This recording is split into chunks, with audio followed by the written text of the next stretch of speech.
La plupart des véganes aujourd'hui s'accordent à dire que le véganisme n'est absolument pas une solution parfaite à tous les maux de la planète, mais que ça reste quand même une idéologie qui s'accorde au principe de moindre mal. En d'autres termes, je fais mon maximum pour faire le moins de mal possible à toutes les créatures qui m'entourent. Autant que faire se peut. Mais dans cet épisode, on va voir que ce principe peut très rapidement se retourner contre eux. Alors attention, aujourd'hui je vous demande de rester concentré. Il y a des mathématiques, il y a des trucs compliqués, on sort les calculettes, on est attentif. Et puis surtout, on écoute cette magnifique histoire que je vais vous raconter parce qu'elle est pleine de suspense et de rebondissements. Il y aura également de la transpiration tropicale. C'est parti.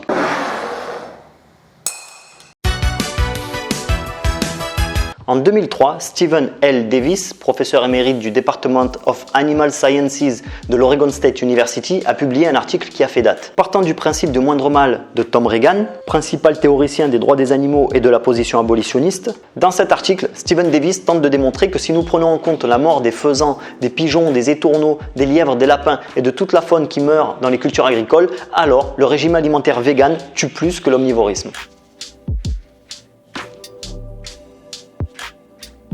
Tout d'abord, il est très difficile de quantifier le nombre d'animaux qui meurent dans les champs agricoles. Ça n'intéresse personne, puisque ce sont des animaux qui principalement sont considérés comme des nuisibles, et ça n'intéresse absolument pas les animalistes. Mais du labourage à la récolte, on peut se douter qu'il en meurt un très grand nombre. Davis est parti sur une base d'estimation de 15 animaux tués à l'hectare et par an. Alors pour moi, c'est vraiment très bas comme chiffre, j'avoue que je serais monté un peu plus haut. Sur la base de 120 millions d'hectares de terres cultivées à l'époque où il a fait ses calculs, et si l'on part pour principe que l'intégralité de ces terres sont cultivées pour une alimentation végétalienne, alors le calcul est très simple, 120 millions x 15, on obtient le chiffre de 1,8 milliard d'animaux sauvages qui meurent chaque année pour un régime alimentaire vegan. De l'autre côté, l'élevage herbager de ruminants demande beaucoup moins d'activité agricole. Hormis la récolte du foin, il ne s'y passe pas grand chose et Davis estime le nombre d'animaux tués dans ces aires de pâture à l'hectare à 7,5 animaux par an. Si l'on suppose alors que la moitié des terres agricoles américaines sont utilisées pour la culture de végétaux et l'autre moitié pour l'élevage, alors cela nous donne 60 millions multipliés par 15 animaux tués à l'hectare par an, soit 900 millions d'animaux tués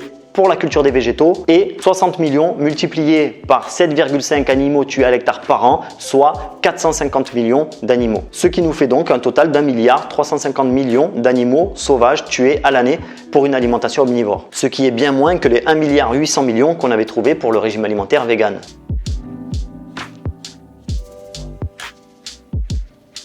Alors bien entendu, la riposte ne s'est pas fait attendre. On ne blasphème pas avec le véganisme, les gars. On ne blasphème pas. Donc Jason Gavrick Matheny, putain c'est compliqué ça, c'est compliqué l'anglais. Donc Jason Gavrick raconte de ta mère. Donc Jason Gavrick Matheny, aujourd'hui à la tête d'une agence de renseignement US et cofondateur d'une association à but non lucratif nommée New Harvest qui promeut la viande in vitro, a répondu dans le numéro suivant de la même revue. Et ce fameux Jason Gavrick va vraiment mettre à mal les affirmations de Stephen Davis. Et l'argument massue est celui-ci. Davis oublie un détail, c'est que pour produire une certaine quantité de protéines animales, il faut beaucoup plus de surface dans les systèmes herbagers que dans la culture de soja et de maïs. Dans le premier cas, pour produire 1 tonne de protéines animales, il faut 10 hectares. Et dans le deuxième, dans la culture de soja-maïs, un seul hectare est nécessaire. En reprenant les estimations qu'avait utilisées Stephen Davis à hauteur de 15 animaux sauvages tués par an et par hectare, Gavrick refait les calculs en cherchant à obtenir cette fois-ci les 20 kg de protéines recommandées annuellement pour les adultes. Une fois le calcul effectué, un vegan tuera en moyenne 0,3 animal par an pour obtenir ces 20 kg de protéines, un lacto-végétarien 0,39 et un omnivore à la Stephen Davis 1,5. En appliquant le principe de moindre mal, alors le régime alimentaire vegan s'impose. Je ne parlerai pas de la différence de qualité entre les protéines animales ou végétales et je ne parlerai pas non plus de l'absence totale d'une certaine quantité de micronutriments dans le soja et le maïs. Mais dans ce calcul protéique, les végans ont gagné. Mais il y a un petit détail sur lequel je reviendrai plus tard. Donc reste bien devant la vidéo.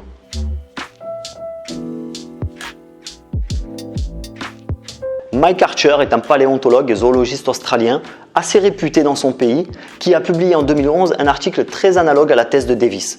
Il affirme, lui aussi toujours en partant de ce principe de moindre mal, que le régime alimentaire australien devait être à base de viande bovine élevée en extensif et en pâturage à l'herbe et de viande de kangourou chassée de manière soutenable bien évidemment pour pouvoir garder l'espèce en bon état de conservation.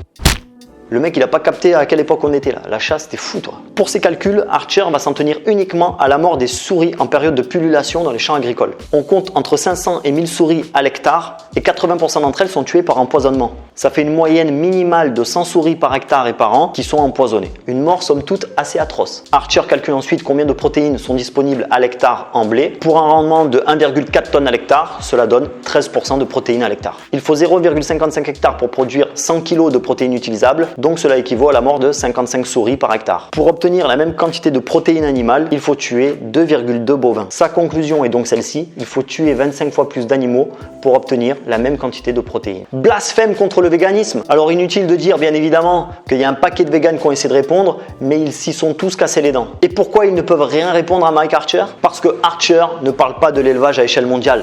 Archer donne une solution à échelle locale. Il ne parle que de son pays, il ne parle que de l'Australie. Et c'est là-dessus que repose tout l'enfumage du véganisme sur les ravages de l'élevage à échelle mondiale, c'est qu'on ne parle jamais du local et qu'on ne parle jamais des alternatives. Toi, lui, elle, moi, tous, ce qu'on peut faire et uniquement dans notre zone de portée, c'est œuvrer localement, à titre individuel. Et c'est cette accumulation de petits efforts individuels qui, une fois qu'on prend de la hauteur, peut donner un réel impact à l'échelle mondiale. Lorsque les végans utilisent des chiffres mondiaux, c'est de l'enfumage. Parce que le soja du Brésil, globalement, Mike Archer, il en a rien à taper, puisque lui, ce qu'il propose, ce sont des vaches nourries à l'herbe. La politique du moindre mal ne repose que sur la mise en place de circuits courts, de réseaux et de modes de vie local. C'est tout. Tout à l'heure, je vous ai parlé d'un petit détail qui avait son importance dans les calculs de Stephen Davis et de Mike Archer au passage. Stephen Davis n'a pas inclus dans ses calculs les lombrics, les scarabées, les fourmis, les papillons et toute cette petite faune à laquelle les animalistes prêtent très peu attention. Parce que si nous incluons toutes ces créatures vivantes dans l'équation, alors ce ne sont plus 15 animaux tués à l'hectare, mais probablement des centaines de milliers, voire peut-être des centaines de millions. Et dans le cas de Mike Archer, il n'a pris en compte que les souris. Donc à toutes celles et ceux qui pensent que le véganisme est une idéologie qui a réellement la volonté de faire le moindre mal et qui se bat pour le vivant, vous vous trompez. C'est une idéologie qui ne repose que sur la foi, qui n'a rien d'écologique et qui s'accorde très bien avec les multinationales, l'industrie, le grand capital. Donc maintenant on fait quoi ? Eh bien, comme l'a démontré Mike Archer, on essaie d'appliquer un mode de vie qui soit le plus local avec des circuits courts et du réseau. Une viande en extensif de pâturage couplée à une agriculture raisonnée. Et chacun agira à la hauteur de ses moyens autant que faire se peut. Il n'est pas question ici de faire la morale à qui que ce soit. Nous avons en France des animaux de pâturage. Nous avons des éleveurs qui se battent pour ça. Il existe une solution qui émerge. Se fournir directement chez les éleveurs grâce à la vente directe. Pierre Hénard élève des vaches nourries à l'herbe totalement biologiques. Nous, notre filière-là, on permet à des urbains, des habitants de grandes villes, d'aller sur Internet, de commander donc des colis de viande auprès de nous et ils vont recevoir chez eux directement cette viande qui est élevée, engraissée à l'herbe avec beaucoup de respect justement des animaux. Dans le colis de 5 kg, on peut trouver tous ces morceaux de viande pour un total de 100 €. Nous avons comparé les prix de chaque morceau au gramme près, avec ceux pratiqués dans 2 enseignes de la grande distribution. Dans l'hypermarché A, tous ces morceaux auraient coûté 91 €. Dans l'hypermarché B, 98 € et tout ça pour de la viande industrielle. Et sur une boucherie en ligne, 108 €. Acheter sa viande en circuit court, c'est donc la garantie de manger bien, bon et pas si cher. Alors j'ai contacté leboeufdherbe.fr, je me suis entretenu pendant plusieurs minutes avec Pierre Hénard au téléphone et aujourd'hui jusqu'au 31 décembre, vous avez la livraison offerte sur votre première commande. Donc si aujourd'hui vous voulez avoir accès à une viande au tarif de la viande industrielle de chez les grandes surfaces, bio, éthique, écologique, avec des animaux nourris exclusivement à l'herbe et toujours en extensif et en pâturage, là vous n'avez pas d'excuse. Vous avez un code de réduction en bas et je précise pour les futurs commentaires à venir que je gagne 0 € sur ce partenariat, d'accord ? Je ne gagne rien. Je mets en avant le bœuf d'herbe parce que j'y crois, parce que je me bats aujourd'hui pour qu'on fasse du réseau, du local, pour qu'on passe par des réseaux alternatifs. Parce que comme je l'ai dit un peu avant, c'est pas soit la viande industrielle dégueulasse avec le soja du Brésil, soit le véganisme, d'accord ? Il y a un truc au milieu. Et ce truc au milieu, on va être de plus en plus nombreux à l'investir et à le provoquer. C'est uniquement comme ça qu'on pourra changer les choses, de manière individuelle est local. Donc n'hésitez pas à rentrer en contact avec les agriculteurs d'à côté de chez vous, avec les éleveurs d'à côté de chez vous. Je pense qu'ils en ont tellement marre de se faire envoyer bouler et d'avoir mauvaise réputation qu'ils seront ravis de vous répondre pour la plupart. Et moi aujourd'hui, je lance un appel également. Je ne vis pas en métropole, je ne vis pas en France, je vis à La Réunion.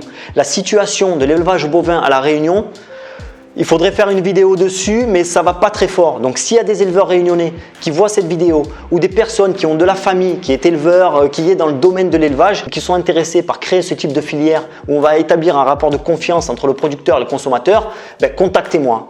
Voilà, contactez-moi. Pas forcément pour filmer, mais au moins pour discuter. Voilà, moi je veux aller sur le terrain, je veux rencontrer du monde. On va conclure rapidement parce que je pense que tu en as un peu marre de ma figure. Donc si tu veux soutenir mon travail, un petit pouce vers le haut, un petit partage, un petit commentaire, c'est super sympa. Ouais, tu peux t'abonner à la chaîne aussi si tu veux, tout ça c'est gratos. Si tu veux me soutenir plus sérieusement et soutenir mon travail, ben, tu peux le faire à travers le lien Tipeee qui est dans la description. Et puis sinon, ben, suivez-moi sur Instagram et je vous dis à bientôt pour de nouvelles vidéos sur santédefer.fr. Salut les amis.